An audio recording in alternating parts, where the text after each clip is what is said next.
దేవుని పరిశుద్ధమైన నామానికి మహిమ కలుగును గాక. నేటి అనుదిన ధ్యానం నిమిత్తం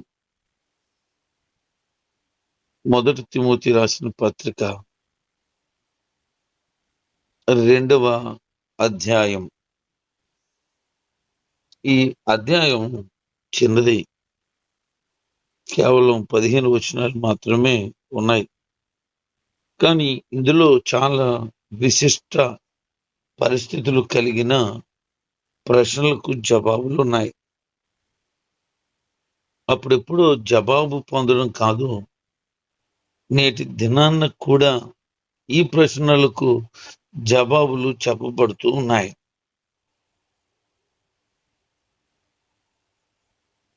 అందుకే వారి గురించి ఆయన మాట్లాడుతూ, ముందు మిమ్మల్ని ప్రోత్సహించాలని మేము ఆలోచన చేశాం. అయితే మీరు చేయాల్సిన పని ఏంటంటే చేయరు గనక పగలు ఈ సంఘం ఈరోజు జరుగుతున్న సభ కొరకు ప్రార్థించవలసి ఉంది. ఆయన ప్రార్థన చేస్తూ కృతజ్ఞతాస్తుతులు చెల్లిస్తూ పెద్దలు, నాయకులు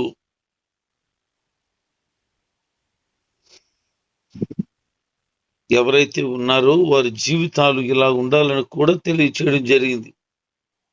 అని ఏమంటారంటే, సంపూర్ణంగా భక్తిలో ఎదిగి, సంపూర్ణంగా హృదయానికి నెమ్మది కలిగి,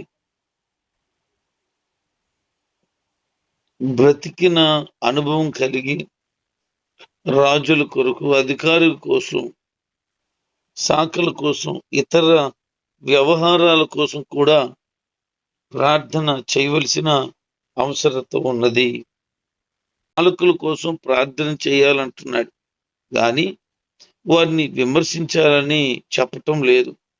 ఇర్మియా గ్రంథం 29వ అధ్యాయము 7వ వచనంలో ఒకసారి గమనించండి. క్రైస్తవ విశ్వాసుల ప్రార్థనల ద్వారా దేవుడు విని అంగీకరించి పరిస్థితుల మీద తన ప్రభావం చూపిస్తాడని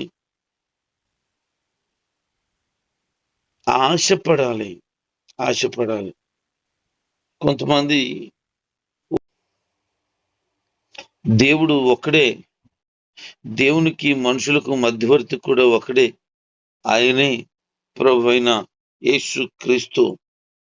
మనం నేరుగా మన విన్నపాలను ప్రభుకు తెలియచేయగలిగినట్లుగా, మన ఉద్దేశములన్నీ కూడా ప్రభుకి తేటతెల్లం చేయగలిగినట్లుగా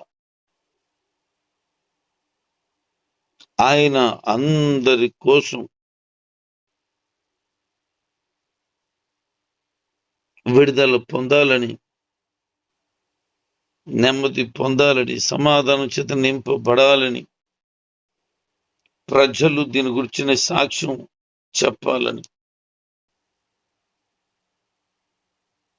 ఇది లోక సంబంధమైన విషయం కాదు. ఇది లోక సంబంధమైన విషయం కాదు, ఆత్మ సంబంధమైన విషయం. ఆత్మలో ప్రభు యొక్క ఆనందాన్ని పరిపూర్ణంగా చెందుకోవడం కోసం ఏర్పాటు చేయబడింది.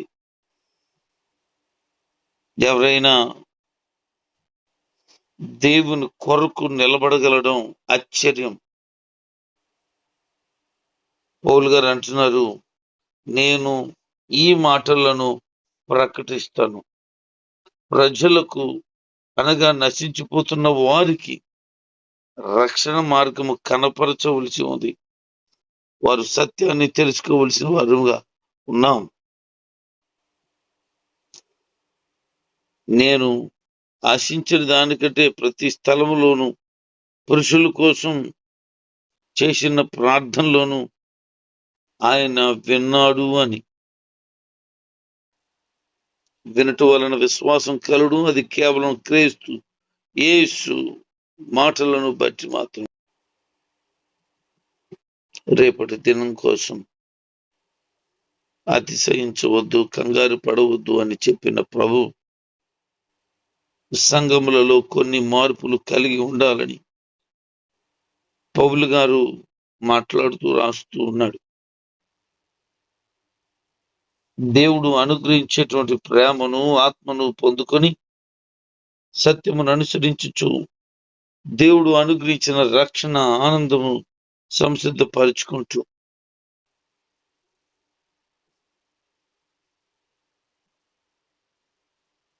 రక్షణ పొందిన మనము దేవునికి కృతజ్ఞతలు తెలియచేయచ్చు మనం ఇతరుల కొరకు ప్రార్థించవలసిన వారముగా ఉన్నాం. యేసుక్రీస్తు ద్వారా మహిమ పొందాలని ఆయన మన సువార్త వలన మనలను పిలిచాను. యేసుక్రీస్తు జనన మనడు పునరుద్ధానాలు సువార్త అయితే వాటిని పొందుకోవటానికి ఏ సంఘం అయితే ప్రభు కోసం పట్టబడుతుందో, ప్రభు రాజ్యం కోసం సుస్థిరపరచబడుతుందో ఆ సంఘం ఉండవలసిన విధానాలు పౌలు గారు మాట్లాడుతూ ఉన్నారు. సంఘములో స్త్రీలు అణుకువ స్వస్థ బుద్ధి గలవారై ఉండి తగు మాత్రపు వస్త్రముల చేత తప్ప జడలతోనైనను, బంగారములతోనైనను, ముత్యములతోనైనను, మిగుల విలువ గల వస్త్రములతోనైనను అలంకరించుకోవద్దు అని చెబుతూ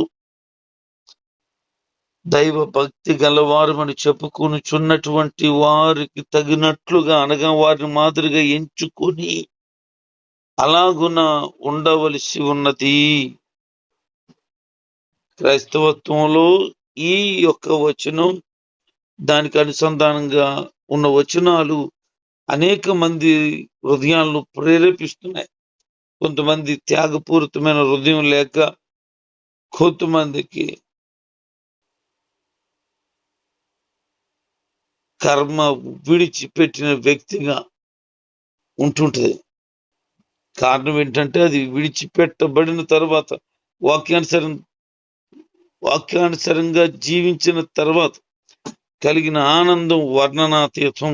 అందుకే అంటున్నాడు, మీరు చేయాల్సిన పని గురించి చెప్తున్నాడు. 1 కొరింథీ 14:34-35 వచనాల్లో చూస్తే సంఘములో ఉన్న వారు మౌనంగా ఉండాలని నేను వారికి మాట్లాడమని చెప్పలేదు అని చెప్పారు.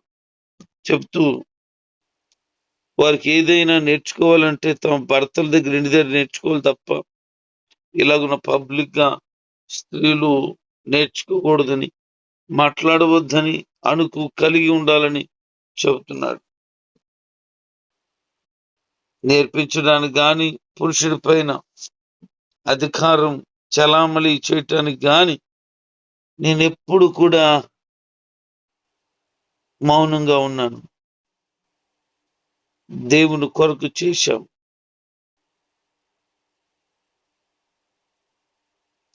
వందలాది మంది ఇందులో పాలు భాగస్తున్నాయి. దేవునిలో సుస్థిరపరచబడగలిగితే అంతకంటే ఇంకేమి కావాలి?